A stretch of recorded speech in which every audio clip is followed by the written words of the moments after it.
And then we pause. Hey everyone, welcome to General's 0 Hour Replay. This is Scottagorn. And I am Synthesis. Synthesis once again, almost the next game that night, Wednesday night in March of 2026. We have another 3v3, and same teams it looks like. Southeast is Skippy in the gold, and he is China infantry. Down in the pocket with super weapon, oh boy, Wildcard with super weapon, and Neo in the orange with China nuke. And over on our team, I was sitting in the back with GLA. We had 131 just to my west as China tank, and Modus as China nuke down below. I was a little nervous being this far back with GLA and Wild deep with super weapon waiting for some chaos. At least with GLA, your buildings aren't going to be very easy for him to destroy with those super aurors going up if he gets there. GLA is more resilient against that, but it looks like he is going Chinook drop early on, and he's headed towards 131 with the tank. Indeed. Core Dog likes to say GLA is a soft target, while USA and China are hard targets, which I believe is an excellent description of what that actually looks like in this game. Soft target meaning don't go after them first? Soft target, I believe, meaning it's squishy. You hit it and it pops right back up. Yep, that's right. Hard target goes down and it stays down. How did that 131 dozer get away? It looked like Wildcard had him in the perfect position. He's got like 8 missile defenders in there. He just drove slowly away and he's fine. Sometimes that happens. There's units headed down the map in all different directions. There's a purple Gatling tank going towards Skippy's base. There's a green Battlemaster, again with the nuke, going towards Neo's base. Speaking of soft targets, 131 and especially Modus really like to just send units at random and assume they're going to do some damage. Oh, so well done by Modus, crushing these missile defenders with those trucks. Golly, that's painful because he did that to me with a dozer the other night to devastating effect, but man, it's impressive. Modus is really a master of the micro. Yeah, great driving. Spent a lot of time at the wheel practicing that. And I'm sure you can see over in the north here, we have a little bit of a wild card issue at the top. And then he loaded back up. He dropped a bunch of missile defenders. Yeah, it was a very interesting attack. The Chinook went back home now, I saw. Now he's microing a Humvee against a Dragon tank and doing quite well. Clearing up, saving Neo's original base, because Neo has captured almost the entire northwest side. If he can just hold these defenses against Modus, capture all those oils, he's going to be a real problem. Wildcard can keep him safe for now. Now Modus being pushed into by Skippy. But Modus has the bottom 2 oils. This game is everywhere right now. You as GLA very nicely getting tunnels up in the middle, getting supplies on those middle boxes that people like to forget about usually. That was the plan. We were trying to win the corners and win the middle, which is, a pretty straightforward approach to this map. But honestly, if you do it, you're probably going to win the game. If you can manage it, 3 different people going 3 different directions. Also true. Not a lot of help, intra-base help under those circumstances. But I mean, Modus was there. Modus was there for his teammates this game. He was going up to save 131 when he was getting dropped by Wildcard. He's trying to save himself from Skippy right now. This is, I think, where Skippy stalls out because he doesn't have the right units. But now he needs to capture those 2 oils behind. He's got the supply. He's got the extra supply with 1 truck on it. Now capture those 2 oils. Skippy was very fast. Force Modus off of the 2 that he got as well, now that he's behind. Here comes Wildcard with the Humvees. Is Wildcard gonna go to the airfield at some point? Neo has a very strong presence up in this corner here. as you can see, which is a major problem right off the rip. I have a philosophical question for you. Please. On a map this big, do you ever think about just relocating whatever you would consider central command and just taking your war factory, your headquarters, and just moving it up close to the middle with these tunnels, for example, or around an oil? Just consolidate where you're strongest. I don't tend to think like that because I think any gap in your original base is going to leave it open as an entry point of invasion for the other team easily later on. So even if the original location, all it really represents is a supply dock that you could reload again and again, if that's all it really is good for, I still see it as a point of importance because that's a likely place that the enemy is going to go. And so I want to have buildings there. I want to have a base presence there so I can alert my team, hey, he's coming again with overlords. He's got this, he's got that. I don't want to leave a huge gaping hole in our original bases. Whether that's right or not, that's my philosophy. Me and Neo had a philosophical disagreement about that not that long ago that got very interesting mid-game. I was there for that because he was trying to save your original supply and you said, Neo, I cannot stress how much you do not need to save me from this supply. I am in the middle. I am all over the middle. I've got 3 supplies up in the middle, and that was hilarious. But he saved you. He got your supply back for you, and you guys won the game. So it all worked out. But okay, there is a lot going on this game. Wildcard driving. Yeah, Modus has the overlords up and going, but I didn't see any ECMs with them when the Humvees were attacking him. So those are expensive units. Took a long time to drive them down to that side of the map, and they get mopped up by Humvees real quick. Wildcard not going with Auroras, but doing well with Humvees.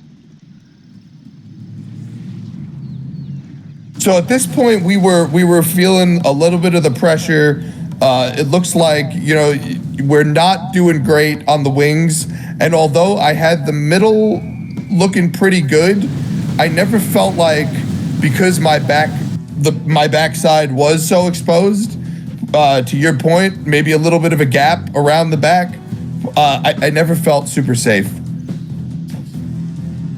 Yeah, I think it's hard for me to wrap my head around not having an original base too. I'm disoriented. As GLA though, that's the faction to do it with.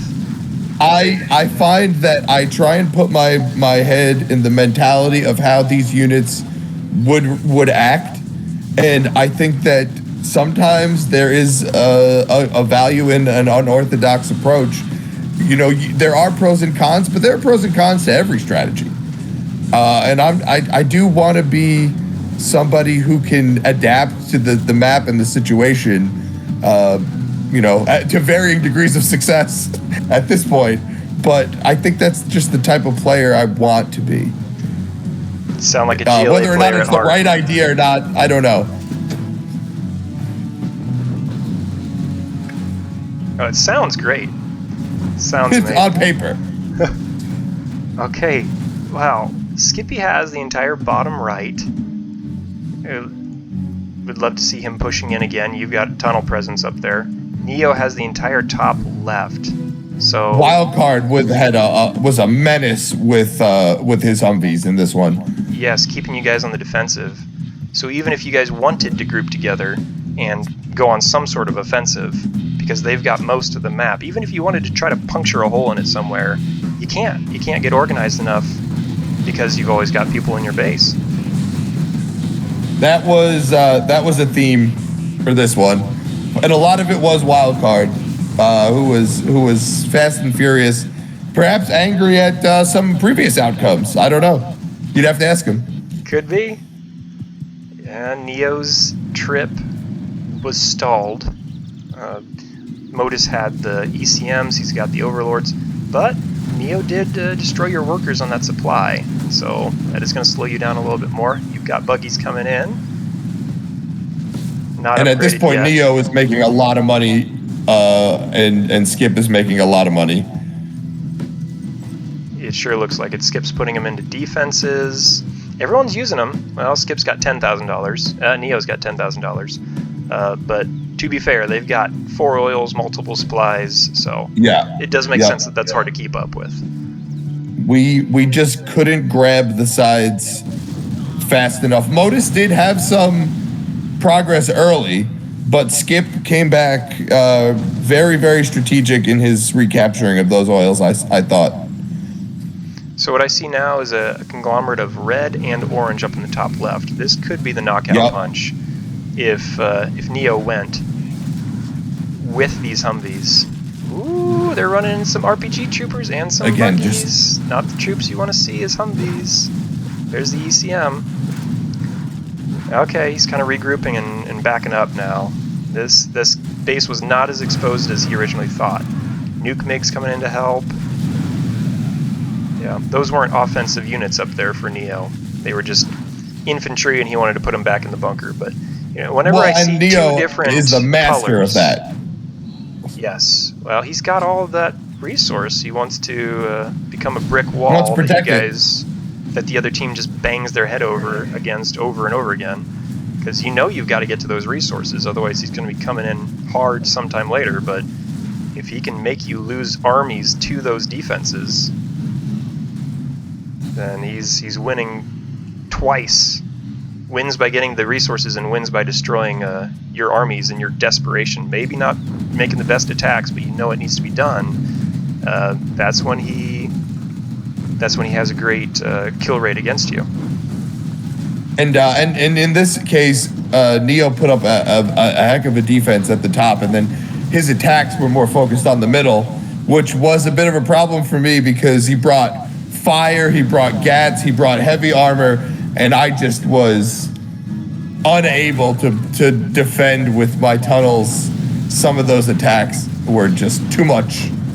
He brought everything except for ECMs, which when I look at it now actually makes some sense because you don't really want those nuke MiGs to have their missiles spread out over the circumference of your entire army. That's something to keep in mind with if you're going against, say, a super weapon and you're going against EMP missiles. ECMs are not your friend at that point. So I can see whether that was on purpose or not. It does kind of make sense not to have ECMs in there. Usually you would want them. Once Neo burned down the palace, that was a symbolic defeat. That was it your was source a practical and a symbolic defeat. Palace is a pretty big deal. Palace is a big deal, and I built it right in the middle of the map with the hopes that it would draw attention in a different way and inspire your troops and your friends to fight harder. Yes. A symbol of your resolve. Yes, we see that did not work out as well as I had hoped. You made the German Cal. Where did he go? He's a pretty useful unit right about now when you've got the Overlords coming in. He's walking around. I could not tell you for the life of me what I was doing in that. Oh, I was probably waiting for that nuke MiG to hit them. Let's go with that. All right. Yeah, Neo making inroads in the middle. That's when you guys were distracted enough that Wildcard was able to come in there. Boom! All those guys disappear. These the path between the bases that is not the oil wings were wide open in both directions at the top and the bottom of the map. Yeah, I mean, you've got tunnels in the middle, but those are Overlords that are going against you, and so tunnels are kind of like those avenues next to the middle were especially vulnerable from Neo and Skip because we did not have any meaningful defense.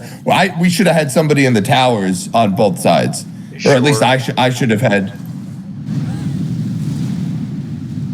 I love games where you watch Modus trying to fly nuke MiGs all over the map and defend him and his friends from like 3 different armies at once. In hindsight, he's really the only reason we were in this at all. Yeah. With those nuke MiGs. Oh, you've rebuilt in the middle too. Getting those sneaky workers in there.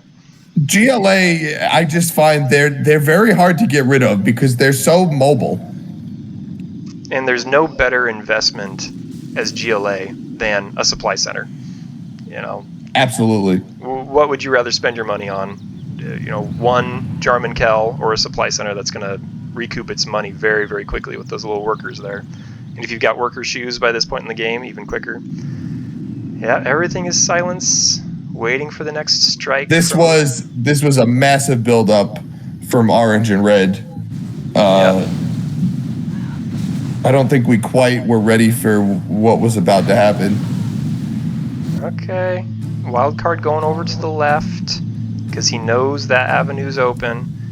Interesting that he knows the nuke MiGs are there, and he's just driving in with Humvees anyways. No Avengers. But I think as a team you can feel when the FAR team is just about ready to break. It's like, do I really want to spend 2 or 3 minutes letting them rebuild while I build Avengers and watch them drive painfully slowly across the map, or do I want to just run in there quickly with Humvees, bunch myself up around their buildings, so even if they get hit by something, they're hitting their own buildings. When I feel that momentum, I get very impatient and very hasty, and I just build another army.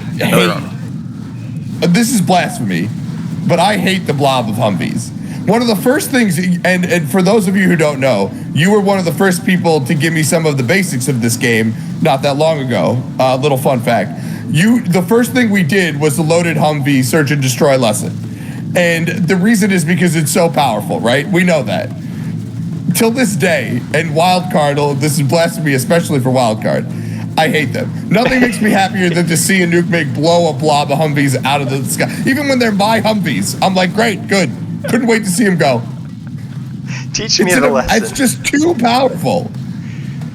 No, they're too fragile. They are as fragile as they are powerful. Perhaps that's true.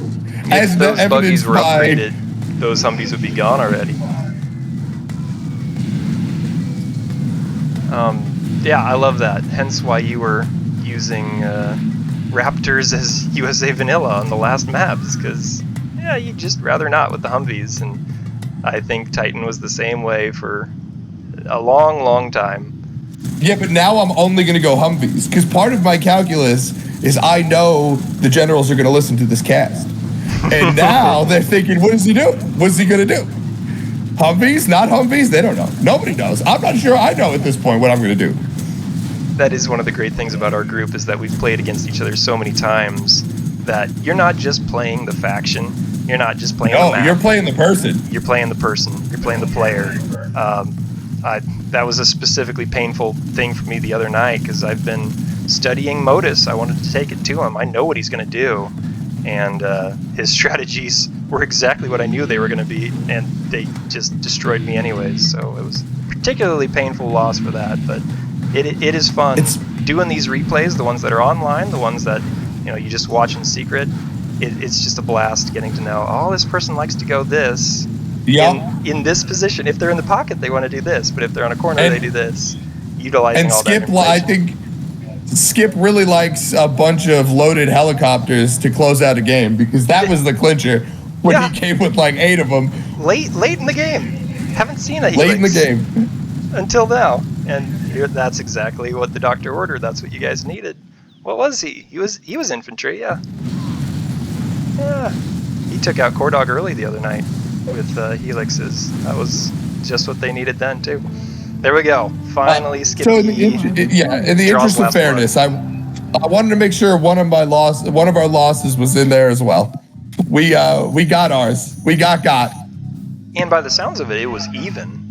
It was an even night between those two teams. Right? It was a 3-3 matchup over a 6-game set featuring all mirrors. So it was a very, very even night on paper and in reality. And everything. Yes, and we weren't super confident. Our team generator only had a 57% assurance rating, so we were wondering. But it looked fair on paper. The eye test said it was going to be a good night, and it really was. Well, the computer will be more confident next time, I think. I think so. I really like this stat line from Modus. $59,000. That's not a lot of cash for a game, especially one that No, was but look at that ratio. almost a full 20 minutes. Not a lot of cash, but look what he did with it. Only 3 buildings destroyed. You know, he wasn't on the offensive team. He was on the defensive team. So he wasn't destroying buildings. He was destroying armies. And there they are, 150. That was, I have to think, a lot. The nuke MiGs and the Humvees and all the infantry inside them. Yeah, and I would like to point out I played particularly badly. I collected a decent amount of money, but my ratio is disgusting. I destroyed 1 building. I lost an enormous amount. So I took the middle, and that was great, but it did not bear much fruit, unfortunately. What are you going to do against China heavy tank armies next time as GLA? Is that a trick question? Because I think the answer is probably infantry, isn't it? I don't know. I'll tell you what I tell you. How about that, sir? We'll find out what you go with next. But yeah, that's GLA. Again, the soft target. They are soft in that you don't want to go at them with individual missiles from aerial units, but if you've got a tank army, it's going to, plow right through them. So, yeah, there's some strategies there. The Jarmen Kell is incredibly important. Battle buses can be really useful if you can drive them around, and if there's no ECMs in the mix. But it's tough. I think it's tough as GLA. I should have gotten that tower for sure. I should have had more base defense scattered around. Just a couple of nets and a couple of tunnels around your base would do a lot with those Humvees floating around. You chip away at them a little at a time. I think I was too focused on the middle. My unit selection wasn't great. I don't feel like I won any battles really. Honestly, this one came down to Modus blowing stuff up with his nuke MiGs for as long as he could hold out against just a sharper operation on the other side. I agree. Yeah, Neo and Skip had the bulk of the money and the units, and Wild with those precision strikes with the Humvees. It was a great combination from their team. So. Yep, great game though, and a really good night, and I think this has been really enlightening. Really, really good. On both sides, Synthesis. So we will catch you all for another replay.